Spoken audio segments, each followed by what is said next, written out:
Thanks for joining us on another busy night of all things people, power, and politics. This, my friends, is The Pulse. I'm Roop Raj. Another day on your phone, constantly dinging. Friends on social media sharing stuff, and no one's really sure of what's true and what's not. That's why this show is here, and that's why we're here. Toss that phone aside. Hang with us. We're unpacking all of it, so let's go.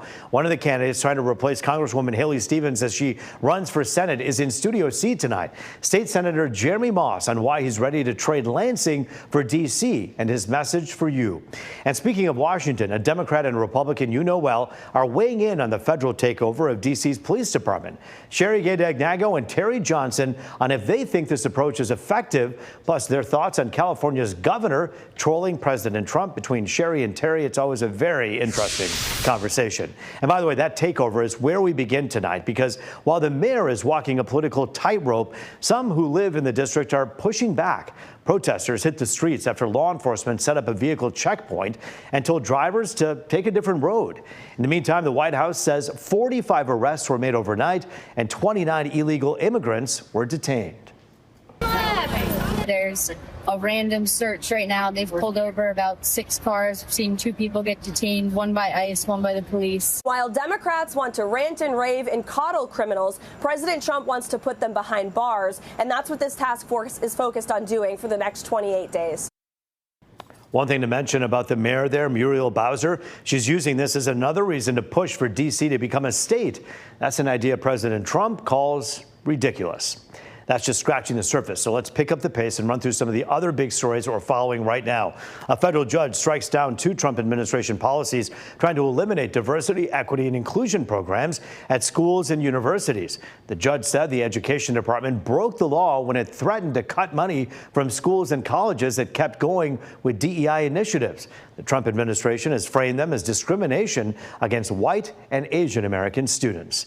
Well, stay in the classroom for this next one. A federal judge ordered the Trump administration to restore millions of dollars to the University of California, Los Angeles. Those grants are from the National Science Foundation.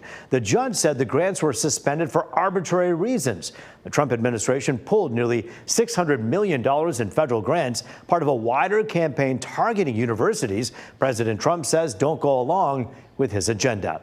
And you hear about this, First Lady Melania Trump is demanding Hunter Biden retract claims he made in an interview linking her to sex trafficker Jeffrey Epstein. Hunter Biden alleging Epstein introduced the First Lady to now President Trump. Mrs. Trump's lawyer calling the statements false, defamatory, and, quote, extremely salacious. They threatened to sue Hunter Biden if he doesn't retract the claims. His lawyer hasn't commented, but Hunter Biden said in another interview that's not going to happen. Stay tuned. Now to the Texas redistricting battle, which turned into a social media brouhaha between California Governor Gavin Newsom and President Trump. We told you yesterday how Newsom's press office took a page out of the president's playbook in its social media post demanding Trump back down from his push to redraw Texas districts. Well, it isn't letting up. Ahead of a news conference today, Newsom's office posted this. Donnie J. and Kara Lyon Levitt will have their little hands full today. Whoops. I, Gavin Christopher Newsom, America's favorite governor, many say, will host the greatest press conference of all time. After that, the maps will soon be released. He went on to say this, very much anticipated. History made. The GOP's rigged game is over. The people retake Congress. You're welcome, America. Liberation Day. That's what many are calling it. Thank you for your attention to this matter, using a line out of President Trump's social media accounts. Newsom's office using nicknames like the president frequently does. Trump frequently, the president does, calls Newsom, quote, Newscom. That rally didn't happen today, with Newsom announcing the plans to redraw maps. He said they'll take only effect if Texas or other states move forward with theirs. But he says it's time for America to pay attention. Wake up, America. This is a serious moment. Wake up to what's going on. Wake up to the fear, the anxiety. Wake up to what's happening, not just here in Los Angeles, where we saw our streets militarized.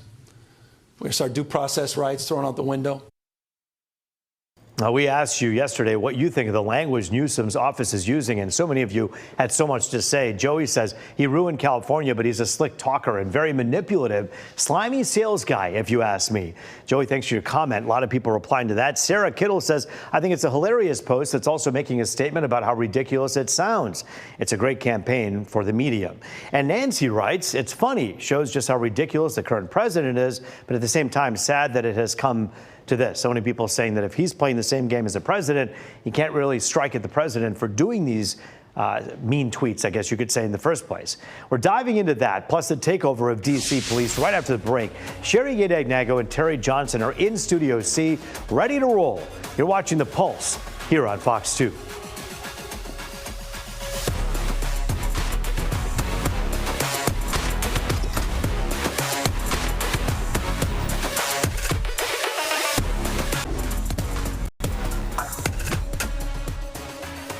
Back now on The Pulse, looking at all things people, power, and politics. Joining us now to dive into the takeover of D.C.'s police department, the Trump-Newsom feud, and a whole lot more, attorney and conservative advocate Terry Johnson and former Democratic state rep Sherry Gay-Dagnago, both regulars on The Pulse, and for good reason.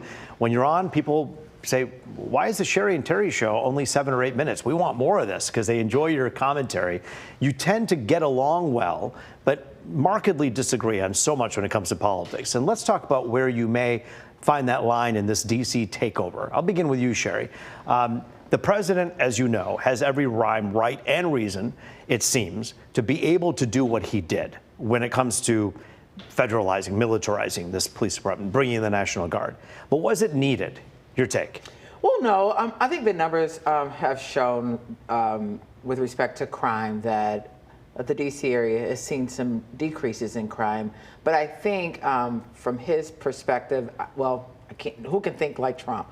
Strategically, when you think about home rule, D.C. is one of those areas that is lacking to have the protections that they necessarily need. And so I agree with the mayor that they need to push forward in having fair representation and being recognized in our country. I think it's totally unfair that he has launched this federal policing that has done nothing historically but cause distrust, higher crime, and really penalizing citizens, oftentimes that look like me. And that is concerning to me, especially the state we're in right now with ICE, having a federal police in our country right now, in our communities, that's really going to cause another level of distrust and violence. Terry, it just doesn't work. I heard Sherry say, look at the numbers, and we often talk about the numbers, but the issue that so many people, conservatives and some Democrats, have with the numbers is we don't always know if the numbers are 100% true. Correct. When you heard the D.C. police say that, hey, the crime numbers are down, we understand the police chief there is also under investigation for perhaps not classifying all the crimes correctly in order to give a different picture. And get more money, but is that possibly. perhaps? But is that part of the narrative that you think that so many conservatives are taking right now? And do you believe that that's true? Here's the thing. I think what it comes down to are the people that live in that area, right? You look at this, and what you're telling me is, I don't want more policing in my area. Who says that? I don't want more safety in my area. Who says that? The problem is Donald Trump came up with this idea, and Democrats are losing their mind. I mean, think about it from this perspective. We have here in Michigan, we have the Detroit police. Guess what? Wayne County also helps them out. Who helps them out? The state police. They're even joint federal task force out here. I don't understand the problem for those who don't feel safe. Why not bring in whatever resources we have to make that happen? And Sherry, we know in Detroit also, in our great city that has seen such a beautiful downtown resurgence with all these great businesses, black-owned, white-owned businesses, all of them. Bedrock has its own security force as well, right? So it's all hands on deck. But you see this a little bit differently in terms of maybe perhaps the root issue here, which, by the way, there were 100 young people who were involved with the melee that President Trump that prompted him to do what he did. And perhaps if we look at the youth and how to help the youth, we could perhaps find a better solution, a broader solution. You agree with that? You're absolutely right. And so what's concerning to me, first of all, the partnership that you pointed out, the Michigan State Police, our Wayne County Sheriff's Department, and our police department, there's a lot of work that has gone into dealing with race relations, cultural sensitivity, understanding the challenges that exist, and even state laws to help better ensure that those relationships are strengthened so that our communities recognize and build partnership and allyship with those officers so community policing exists. Anytime you're thinking about bringing in a National Guard, just take your mind back to the year I was born, 1967, and think about what the impact was and would be with National Guard presence in our community. You mean like in Arkansas when they helped bring a young black girl into schools? That was the National Guard. I'm talking about like in the city of Detroit during the year of the uprising and the impact that that has on African American communities. You can't speak to just one issue and dismiss the fact that they don't have cultural training and sensitivity towards our community. But here's we don't Terry, need that. And we go were ahead. on the list. Detroit is on the legend list from 2020 with Trump. But here's the thing you have to remember, Sherry, in all of this, okay? Number one, people want safety. Yes. And you talk about the FBI, the DEA, the ATF, all of them work together in and around the city of Detroit. Your U.S. attorney, your previous U.S. attorney, Dawn Isom, and the current U.S. attorney, all of them work together with the prosecutors. What you're seeing now is just Donald Trump saying, hey, we're going to do this here in D.C. Everybody works together.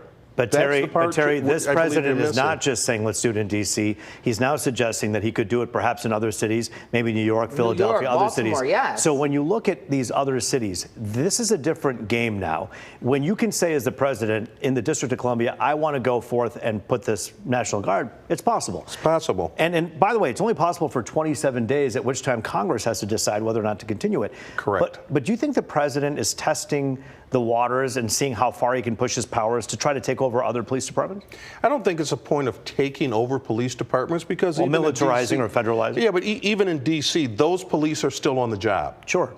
And what we're basically trying to do, I should say, what I think he's trying to do more than anything else, I believe he's trying to bring safety and security back to Americans. The streets are out. We have to switch gears and talk about the safety and security of this world, Sherry. And I want to start with you on this one. Right now, we know that President Trump is meeting with Putin right now. And as he's doing that, in Alaska, there is the platform for perhaps a peaceful resolution between Ukraine and Russia. Do you trust this president in international affairs, looking at his past? Well, no, I don't trust this president. And I hate that we had to just segue away from this because I just have to, if I can, talk about the fact that it's disingenuous to put the National Guard in place and say that you want to advance safety, but at the same token, snatch the rug from under Head Start programs, disinvest in DEI. So, like, how do you continue to do all of these adversarial agitation, like pushing the envelope to see how far you can go, but now one has nothing to do with the other. Yes, Well, they do. Well, and they don't. Nothing's in a vacuum, and I would agree with Sherry that we have to look at this at a holistic level, and perhaps when we have more time, we will. But let's go back to Russia for a moment, shall we? But with Putin, when President Trump had his first term, this world was at peace. There was no war to speak of. There were troops being pulled back from Afghanistan. There was some peace in this world. Do you trust President Trump when it comes to his negotiation power in being able to bring peace in this world? Sherry? Well, not exactly, because he has to stop being a bully and sending out messages. The first message he gave Putin a deadline of 10 days, I believe it was. It was 15, then it went to 10, and now they're supposed to negotiate. Who knows? Negotiations. They are negotiations. But how many wars has he started? Public. How many wars has he started? None. And, you know, you even said it the last time we were here about the tariffs. You know, I didn't believe them at first, but boy, they're really going great. No, I didn't say they're really going great. I said I see some evidence of benefit, but the jury's still out. Translation, they're going great. The jury's That's still good. out, is what I said. But what war has Trump started? The war that he started is a race war, if you want to be perfectly honest. Everything that he's done so far in office is continuing to divide us as a country. It's not bringing us together. Terry, we have 30 seconds left. You look at the Newsom-Trump tweet, speaking of wars, between the two, and actually it's safe to say right now it's a one-sided thing. We've only seen Gavin Newsom come out, and he hasn't responded to Newsom yet. Is this a way of fighting fire with fire for Gavin Newsom? No, this is a way of Gavin Newsom putting himself out there right now as as being the Democratic nominee for president. But he's in speaking the 2028. language of the president, yes? And guess what? It worked for Donald Trump, and he's stealing a page out of Donald Trump's book. The page that everybody said was disgusting and horrible. He's doing the exact same thing, and he's not getting the negative Sherry, press. is it a double standard for Gavin Newsom to use the same approach? Perhaps it may be, but it's time Democrats learn to fight fire with fire. That's not what you fight You fire fight with. fire So- with You fire. fight fire And with water. So I'm looking forward- You fight fire with water. I'm looking forward. No, I'm looking forward to this combustion. So when when Michelle Obama said when they go low, we go high, is that out the window when now? they go low, we go lower. And this is what apparently is happening right now. Gavin Newsom has his own playbook and perhaps not consulting with the former First Lady for that one. But you know what, Sherry and Terry, it's always good to see you both. Thanks Thank for you. joining us. I promise you we'll have more time to unpack some of these really important issues in our coming shows. Up next, he's trying to trade Lansing in for D.C., a job that is. Jeremy Moss running for Congressman Haley Stevens' seat. His message for you. You're watching The Pulse on Fox 2.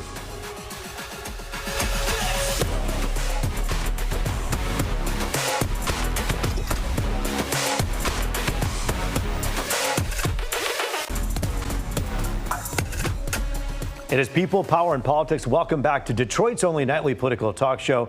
Joining us now to talk about his run for Michigan's 11th congressional district seat, State Senator Jeremy Moss. It's always good to see you. Thanks for joining us here on The Pulse. Good to see you. You know, I served a term in the House, or several terms in the House with Sherry. She was just getting going. Yo, Sherry is right now still in the parking lot arguing with Terry. Yeah, I and can I hear think it. Terry's arguing back. I can hear it. Listen, it's so good to see you. And there's no argument. This is a coveted seat and one that you have been very serious about. And we're going to talk about that, but I want to begin with some news that was made with you yesterday. We learned about the deplorable conditions those young kids were living in for years as a mother left them in this house of squalor. And you decided that enough was enough, something needed to be done. What did you do to help make sure this perhaps can't happen again? Yeah, I represent Pontiac, and earlier in the year there were these headlines that were they went across the country of this horrible situation of child abuse and neglect and abandonment, things that our sheriff and our prosecutor said that they've never seen before. Children who were left alone to fend for themselves, soiled themselves, slept on pizza boxes, and were alone for perhaps 4 or 5 years. Unconscionable. Absolutely. Yeah. So we're trying to figure out how and when were they lost in the system. And the last time that they were tracked was when their mother attempted to transfer them from one school district to the other. The first school district disenrolled them, but they never showed up at that second school district. So I'm working with our sheriff and prosecutor on legislation to tighten up the communication between schools so that kids like this can't fall through the cracks and then literally vanish for years. You deserve the credit for helping spearhead that. And of course, that's going to be part of something you talk about when you're on the road is you run for this big job. And it is a big job and an important one with big issues, not unlike the one that you were talking about just now, people being left behind. What would be your number one priority should you win that seat? Yeah, so I'm fortunate that in the state Senate, I've represented half of this congressional district, and I'm a lifelong resident of Oakland County. So I hear from these constituents now about their alarm and their anguish about our economy and our democracy. Our economy with rising costs. There was just, I think, data that came out today that really demonstrates how much grocery prices are rising. And their alarm and anguish about our democracy. We have a president who breaks the rule of law. We have a Congress and a judiciary that is rubber stamping some of his most authoritarian measures. I think this Congress needs disruption. And I've never been a status quo politician, and I don't intend to just lay by the wayside while all of this chaos happens upon our country and our communities. We have Michigan lawmakers like Congresswoman Debbie Dingell, currently Congresswoman Haley Stevens, Senator Alyssa Slotkin. They're not quiet folks. They're not just sitting there watching things happen in front of them. They're making a fight against these issues. What sets you apart? What makes you so different than any of them that I mentioned? Yeah, and we've talked about this earlier this year about some of the more extreme measures that Republicans, even here in Michigan, are pushing. Earlier this year, we had the state representative from Oxford who put forward this resolution in the Michigan House to overturn the marriage equality decision. I don't think anybody voted on that in 2024, yet he's taking this win and pushing forward some of these harmful policies. He held a press conference. I didn't just write a statement. I didn't just, signal that I was opposing it. You attended. I showed up to the press conference and sat in the front row, made him say these things to my face, and then he scurried out of the press conference and I commandeered the podium. I think this is the type of fight in our Democratic Party that people are looking for. We can no longer show up to the knife fight with a pie chart. We have to really be bold and show people that we have a backbone in our party. We heard S.E. Cupp on this program yesterday, who's a conservative, but not a kind of an expressed Trump supporter at all, in fact, and she said the Democrats have to change the game plan. They would tell people there's no issue at the border. There was an issue at the border. There's no issues with prices. There were issues with prices, people not being able to afford groceries. As a Democrat running right now, how do you change that narrative in that game and run as a Democrat successfully? Yeah, we have to talk about what we've done. If you put Democratic policies versus Republican policies, Democratic policies win out every single day of the week. We have to start acting like it. Which ones have lost? I'm the president pro tem of the Michigan Senate. Here's where we've led. We have put forward the first gun safety laws in a generation in Michigan against Republican objections. We've returned $1 billion to our taxpayers, including repealing a Republican tax on seniors. We should be harnessing that and parading these achievements in our communities and opposing what Republicans have done. What have they done with their power in Washington? They've kicked people off of Medicaid, they've removed their SNAP benefits, and they've renamed the Gulf of Mexico.